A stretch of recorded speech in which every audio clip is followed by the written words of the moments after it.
ഏറെ പ്രിയമുള്ള സുഹൃത്തുക്കളെ,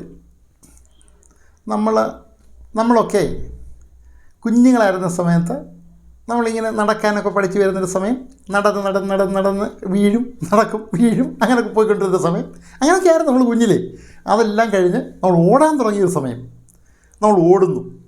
യഥാർത്ഥത്തിൽ ഒരു സ്ഥലത്ത് നിന്ന് മറ്റൊരു സ്ഥലത്തേക്ക് നമ്മളെ എത്തിക്കുന്നതിന് വാഹനങ്ങളില്ലാതെ വന്നാൽ നമ്മൾ ഓടിയാണ് എത്തുന്നത്. അത് മാക്സിമം ഓട്ടത്തിൽ.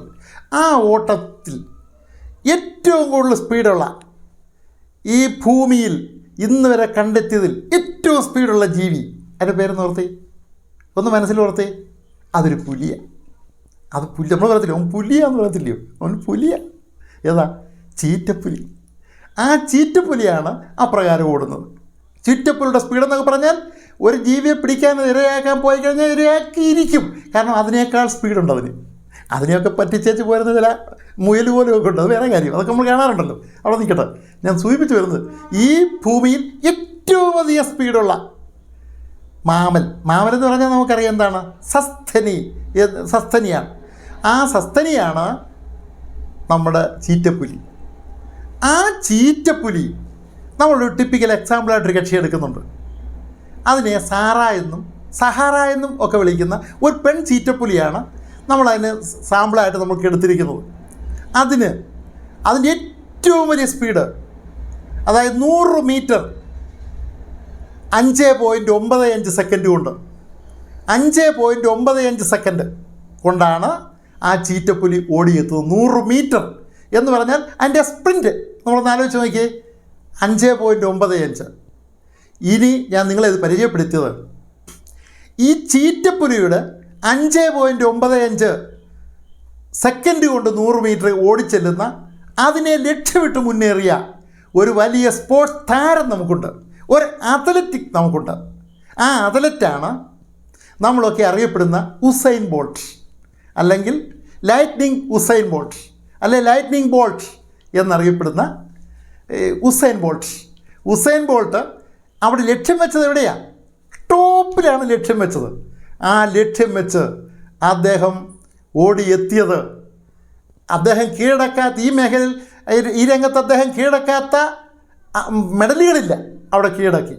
ആ കീഴടക്കിയിൽ നമുക്കറിയാം, ലോക ചാമ്പ്യൻഷിപ്പിൽ സ്വർണം നേടിയത് 11 തവണ എന്ന് മാത്രമല്ല, അത് ഒളിമ്പിക്സിൽ നേടിയത് 8 തവണയാണ് സ്വർണം നേടിയത് ഈ ഉസൈൻ ബോൾട്ട്.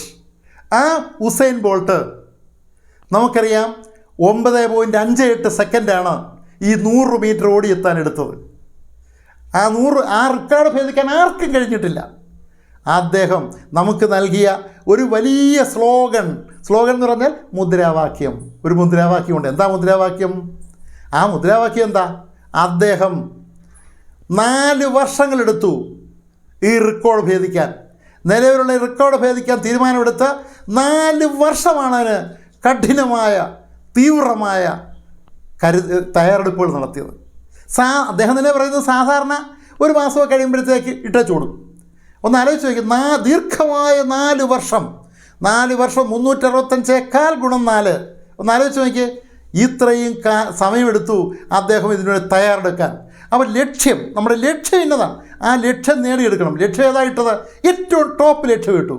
ചീറ്റപ്പുലിയുടെ, സഹാറായുടെ സ്പീഡിലേക്ക് എത്തിച്ചേരാൻ ലക്ഷ്യമിട്ടു. അദ്ദേഹം അത് നേടി. ഇന്ന് വരെ ലോകം കണ്ടതിൽ ഏറ്റവും വലിയ സ്പ്രിൻസ് ആരാണെന്ന് ചോദിച്ചാൽ ആരാണ്? ഉസൈൻ ബോൾട്ടാണ്. അദ്ദേഹം അവിടെ എത്തിച്ചേർന്നു. ഞാൻ നിങ്ങളുടെ 1-2 കാര്യങ്ങൾ സൂചിപ്പിക്കുന്നതിനിടയ്ക്ക് സൂചിപ്പിക്കാം. അദ്ദേഹം ജമൈക്കക്കാരനാണ്. വടക്കേ അമേരിക്കയിലുള്ള ജമൈക്കക്കാരനാണ്.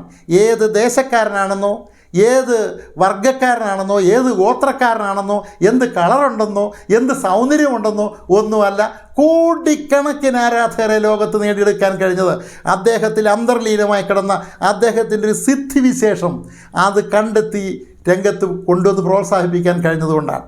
ചെറുപ്പം മുതൽ നിങ്ങളെപ്പോലൊക്കെ തന്നെ ചുമ്മാ ക്രിക്കറ്റ് കളിച്ചും ഫുട്ബോൾ കളിച്ചും ഒക്കെ നടന്നിരുന്ന ആളാണ്. അങ്ങനെ വന്ന് ഹൈസ്കൂളിലൊക്കെ വന്നപ്പോഴത്തേക്ക് ഫുട്ബോൾ കളിയിൽ മെച്ചമാണ് എന്ന് മനസ്സിലായി. അവിടേക്ക് കേന്ദ്രീകരിക്കാൻ ഉസൈൻ ബോൾട്ട് തീരുമാനിച്ചു. അപ്പോഴാണ് അദ്ദേഹത്തിൻ്റെ കോച്ചിന് ഇദ്ദേഹത്തിൻ്റെ ഓടാനുള്ള ശേഷി അത് മനസ്സിലാക്കിയിട്ടാണ് അദ്ദേഹത്തെ നേരെ ട്രാക്കിലേക്ക് തിരിച്ചുവിട്ട് അത്ലറ്റിക് ിലേക്ക് തിരിച്ചുവിട്ട് അദ്ദേഹത്തെ ഒരു അത്ലറ്റാക്കി മാറ്റാൻ ശ്രമിച്ചു. അവിടെ ഒരു നിമിത്തം ഉണ്ടായി. അതിനൊരു നിർദ്ദേശം തരുന്ന ഒരാൾ. നമ്മൾ എപ്പോഴും മാനിക്കേണ്ട കാര്യം, നമ്മളുടെ ഒരു അഭ്യുതകാംക്ഷിയാണെന്ന് കാണുന്ന ഒരാളുടെ ഒരു നിർദ്ദേശത്തെ നമ്മൾ അവഗണിക്കരുത്. ആ അവഗണിക്കാതിരുന്നാൽ തീർച്ചയായും അതിൻ്റെ റിസൾട്ട് കിട്ടുമെന്നുള്ളതിൻ്റെ ഒരു ഉദാഹരണം കൂടിയാണ്. അദ്ദേഹത്തിൻ്റെ തീവ്രമായ ശ്രമത്തിലൂടെ, തീവ്രമായ പരിശീലനത്തിലൂടെയാണ്, കഠിനമായ പരിശീലനത്തിലൂടെയാണ് ഏത് സമയമെടുത്താലും ശരി തൻ്റെ ലക്ഷ്യം സാധിച്ചേ മാറൂ എന്നുള്ള ഉഗ്ര ശപഥം വഴിയാണ് അദ്ദേഹത്തിന് ഉസൈൻ ബോൾട്ടിന് ഇവിടെ എത്തിച്ചേരാൻ കഴിയും. സാധാരണ ലെവലിൽ നിന്ന് ഉയർന്നു വന്നാണ് ഉസൈൻ ബോൾട്ട്. ഇന്ന് നമുക്കറിയാം, ഈ ജമൈക്കയിൽ, വടക്കേ അമേരിക്കയിലെ ഒരു സമൂഹത്തിൽ താമസിച്ചുകൊണ്ടിരുന്ന ഒരു കൊച്ചു മനുഷ്യൻ, ഇച്ചിരി നീളമുണ്ടെന്നേ ഉള്ളൂ ഒരു മനുഷ്യനെ, ഒരു പക്ഷേ ആരും അറിയാതെ അങ്ങനെ പോവേണ്ടതാണ്. അതിനെ ഇന്ന് നമ്മളൊക്കെ ഇവിടെ ഇരുന്ന് ആരാധനയോടുകൂടി കാണുന്നത്, അങ്ങനെ ലോകത്തിൻ്റെ വിവിധ ഭാഗത്ത് കൊടാനുകൂടികൾ ആരാധിക്കുന്നത് അദ്ദേഹത്തിലുണ്ടായിരുന്ന കഴിവ് പുറത്തെടുത്തത് കൊണ്ടാണ്. എന്ന് പറഞ്ഞതുപോലെ എന്നെ കേൾക്കുന്ന നിങ്ങളിൽ ഓരോരുത്തരിലും അന്തർലീനമായ കഴിവുണ്ട്. അത് ഏത് മേഖലയിലാണ് നിങ്ങളുടെ കഴിവ് എന്ന് നമ്മൾ തിരിച്ചറിയാൻ നമ്മളെ കൊണ്ട് കഴിയണം. നമ്മുടെ അധ്യാപകരുടെ നിർദ്ദേശങ്ങൾ കിട്ടിയാൽ നമ്മൾ മാനിക്കണം. രക്ഷിതാക്കളുടെ നിർദ്ദേശങ്ങൾ കിട്ടിയാൽ മാനിക്കണം.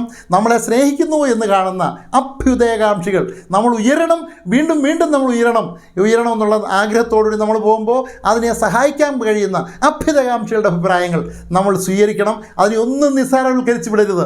ആ പ്രകാരം നമ്മൾ അത് സ്വീകരിക്കുകയും നമ്മളൊരു ലക്ഷ്യത്തിൽ ഞാൻ ഇന്നാരായിത്തീരും, ഇന്നതുപോലെ എത്തിച്ചേർന്നിരിക്കും എന്ന ദൃഢനിശ്ചയത്തോടുകൂടി പോയാൽ തീർച്ചയായും നമുക്ക് ഉസൈൻ ബോൾട്ടുമാരായി നമുക്ക് മാറാൻ കഴിയും. എന്ന് മാത്രമല്ല, ഞാൻ നിങ്ങളെ ഒരാളിനെ കൂടി സൂചിപ്പിക്കുന്നു, പരിചയപ്പെടുത്തുന്നു. ഇന്ന് അമേരിക്കയിൽ താമസിക്കുന്ന ബംഗ്ലാദേശ് ദമ്പതികളുടെ മകനായ ഒരു കൊച്ചു ചെറുപ്പക്കാരൻ, 12 വയസ്സുള്ളൊരു പയ്യൻ, ടീനേജിലേക്ക് കിടക്കാത്ത പയ്യൻ, 2048 ആണ്ടിൽ നടക്കുന്ന അമേരിക്കൻ തിരഞ്ഞെടുപ്പിൽ അദ്ദേഹം അമേരിക്കൻ പ്രസിഡന്റ് സ്ഥാനത്തേക്ക്, ഒരുപക്ഷെ ലോകത്തിനൊരു ലീഡർഷിപ്പ് ഉണ്ടെങ്കിൽ അതിൻ്റെ ലീഡറാണ് അമേരിക്കൻ പ്രസിഡന്റ് എന്ന് പറഞ്ഞാൽ ഇന്ന് ഫലത്തിൽ പ്രായോഗിക തലത്തിൽ അതാണ്, നിയമപരമായിട്ടല്ലെങ്കിലും പ്രായോഗിക തലത്തിൽ അതാണ്. ആ അമേരിക്കൻ പ്രസിഡന്റ് സ്ഥാനത്തേക്ക് ലക്ഷ്യമിട്ട് മുന്നേറുമ്പോൾ 12ാമത്തെ വയസ്സിൽ അദ്ദേഹം ഒരു മുനിസിപ്പൽ ചെയർമാൻ മാത്രമാണ്. മുനിസിപ്പൽ ചെയർമാനായി മാറിയെന്ന് കരുതണം. അദ്ദേഹത്തിന് 3 വിഷയങ്ങളിൽ അദ്ദേഹം പ്രൊഫസറാണ്. ഫിസിക്സ്, കെമിസ്ട്രി, മാത്സ്, 3 വിഷയങ്ങളിൽ. എന്നു മാത്രമല്ല, അദ്ദേഹത്തിൻ്റെ പ്രത്യേകത എന്ന് പറയുന്നത്, അദ്ദേഹം കീഴടക്കി വന്നത് മറ്റാർക്കും കീഴടക്കാൻ കഴിയാതിരുന്നൊരു മേഖലയിലാണ്. അതാരാണ് എന്ന കാര്യം നിങ്ങൾ തന്നെ അറിയാമെങ്കിൽ ചിന്തിക്കുക, ഇല്ലെങ്കിൽ അറിയാവുന്നവരോട് ചോദിച്ച് മനസ്സിലാക്കുക. ഞാൻ ആ പേരിപ്പോൾ പറയുന്നില്ല, കാരണം ഒരു വീഡിയോ സംബന്ധിച്ച് ഉടനെ വരുന്നുണ്ട് എന്നുള്ളത് കൊണ്ട് ഞാനത് സൂചിപ്പിക്കുന്നില്ല. ഞാൻ അഡ്വക്കേറ്റ് കെ മോഹൻദാസ്.